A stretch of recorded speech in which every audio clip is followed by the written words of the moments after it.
आज आपण नारळी पौर्णिमेनिमित्त माझ्या आवडीचा पारंपरिक पद्धतीचा नारळी भात बनवतोय. एकदम मऊ सूद मोकळा आणि सुगंधी.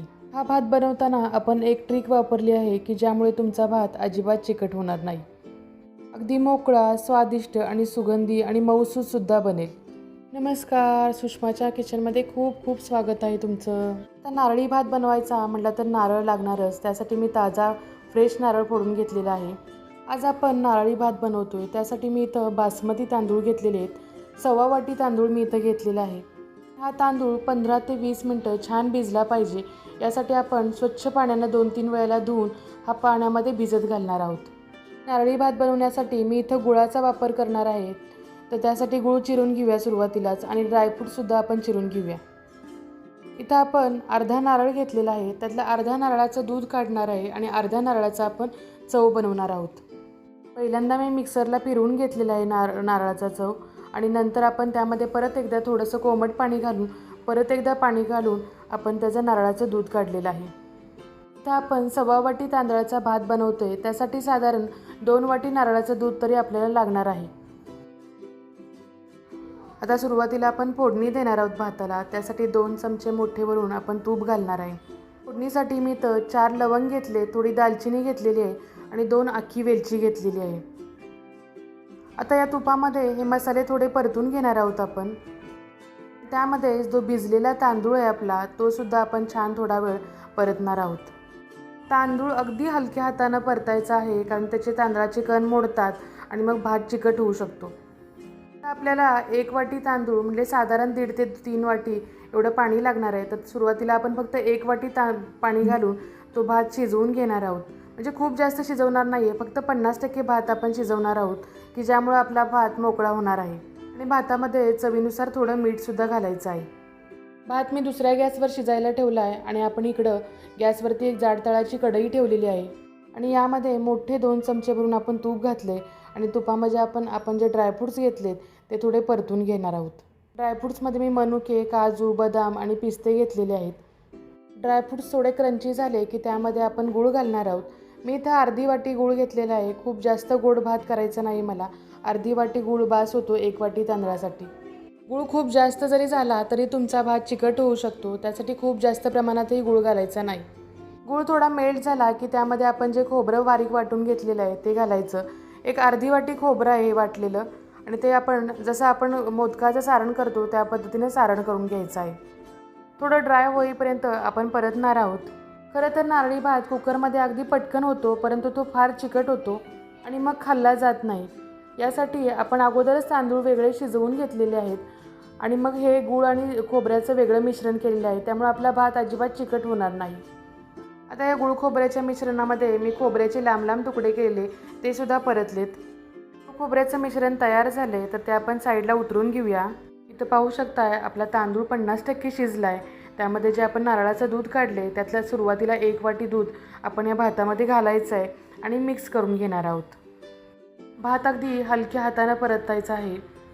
एक निवेदन करते, माझ्या चॅनलवरती नवीन असाल तर चॅनलला सबस्क्राईब करा आणि बेल आयकॉनला क्लिक करा म्हणजे असेच पारंपरिक रेसिपी तुम्हाला पाहता येतील. भाताचा गॅस अगदी बारीक असं चालूच आहे.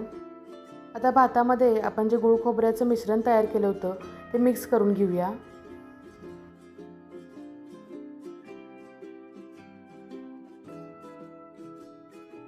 गुळाचं मिश्रण मिक्स होईपर्यंत थोडा आपण परतून घेऊया भात. गूळ खोबऱ्याचं मिश्रण छान भातामध्ये मिक्स झाल्यानंतर वरून आपण राहिलेले जे 1 वाटी नारळाचं दूध आहे ते यामध्ये ॲड केलेलं आहे आणि यामध्येच आपण हा भात छान शिजवून घेणार आहोत. यामध्ये सुगंधी वास येण्यासाठी आपण 1 चमचाभर वेलची पावडर घालणार आहोत.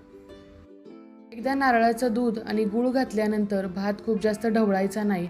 जास्त ढवळला तर तो एकत्र येऊन त्याचा गचका होऊ शकतो, चिकट होऊ शकतो. अगदी हलक्या हातानं आपण फक्त थोडासा हलवून घ्यायचा आहे. हा तांदूळ आपण खूप जास्त पण शिजवणार नाही आहे. 100% अगदी 80% भात हा शिजवणार आहे की ज्यामुळं आपला भात मोकळा होईल. आता यावरती झाकण ठेवून एक 10 मिनटं छान वाफ काढणार आहोत. गॅस अगदी कमी करून घेणार आहोत आपण. हा पाहू शकताय मस्त असा भात शिजला आहे. मोकळा भात झाला आहे आपला, अजिबात चिकट झालेला नाही आहे. आणि या नारळी भाताचा सुगंध अगदी घरभर दरवळतोय. एक टीप लक्षात ठेवा, नारळी भात करताना नारळ नेहमी एकदम ताजा फ्रेश वापरायचा, त्यामुळे नारळी भात अगदी छान होतो. या भाताची चव अजून जास्त वाढवण्यासाठी आपण त्यामध्ये केशराचं दूध घालणार आहोत. यासाठी केशर काढ्यामध्ये मी त्यामध्ये थोडंसं कोमट दूध घातले आणि केशर भिजवून घेतलेलं आहे आपण. आता या तयार भातामध्ये वरून थोडंसं आपण हे दूध घालून परत एक थोडी वाफ काढणार आहोत, की ज्यामुळं केशराचा रंग आणि सुगंध आपल्या भाताला छान असा येणार आहे. तर नारळी भाताची खरी मजा त्याच्या गोडीतच नाही, तर नारळ, गूळ आणि तुपाच्या सुंदर कॉम्बिनेशनमध्ये आहे. केशरामुळं छान एक कलर आला आपल्या भाताला आणि सुगंधही खूप छान येऊ लागला आहे. आता आपण भाताची मूद काढणार आहोत. ही रेसिपी करताना सांगितलेल्या छोट्या छोट्या टिप्स नक्की फॉलो करा. कमेंटमध्ये सांगा तुमच्या घरी नारळी भात कोणत्या पद्धतीने बनवता. तुम्ही साखर घालता का गूळ घालता हे कमेंटमध्ये नक्की सांगा. इथं मूद काढण्यासाठी आपण मोठ्या बाऊलमध्ये भात घेतलेला आहे आणि खाली त्याच्या मी थोडे ड्रायफ्रूट्स टाकले होते. आपण जे अगोदर तळले होते ते मी साईडला काढून ठेवले होते गार्निशिंगसाठी आणि थोडी मूद दाबून घ्यायची. पण भात माझा खूप मोकळा झाला होता, त्यामुळे त्याची मूद व्यवस्थित पडली नाही, थोडीशी साईडला गेली.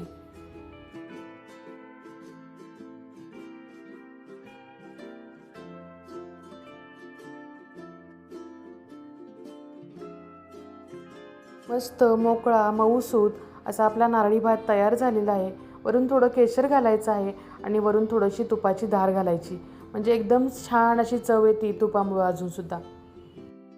दुसऱ्या प्लेटमध्ये मी मोकळा भात वाढून दाखवते तुम्हाला. आपला भात किती मोकळा झाला आहे आणि मऊसुद्धा झालेला आहे, असा कडक भातसुद्धा झालेला नाही. छान अशी रेसिपी झालेली आहे. व्हिडिओ आवडला असेल तर व्हिडिओला लाईक करा आणि तुमच्या कुटुंबियासोबत मैत्रिणींसोबत शेअर करा. अशा सोप्या, पारंपरिक आणि चविष्ट रेसिपी पाहण्यासाठी सुषमाज किचनला सबस्क्राईब करा. परत भेटू नवीन रेसिपीसह. तोपर्यंत मस्त खा, स्वस्त राहा. Bye bye.